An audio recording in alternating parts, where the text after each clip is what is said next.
حضرت ابن عباس رضی اللہ تعالی عنہما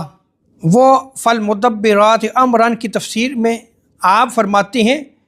کہ جب روح کو قبض کیا جاتا ہے اس وقت ملائکہ کی ایک باقاعدہ جماعت حاضر ہوتی ہے اور ملک الموت کے ساتھ دیگر فرشتے بھی اس روح کو قبض کرنے کے لیے تشریف لاتے ہیں۔ اس وقت کچھ فرشتے ایسے ہوتے ہیں جو روح کو لیتے ہیں اور آسمان کی طرف جو ہے وہ چڑھ جاتے ہیں،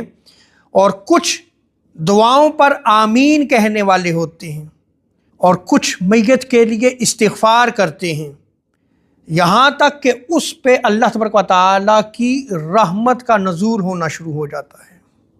تو دیکھیں جو بندہ متقی ہوتا ہے، پرہیزگار ہوتا ہے، صاحب تقوی ہوتا ہے، تو جب اس دنیا سے جاتا ہے تو فرشتے اس کے لیے جو ہے وہ دعائے استغفار کرتے ہیں، اس کے لیے دعائے رحمت کرتے ہیں اور دعاؤں پہ آمین کہتے ہیں۔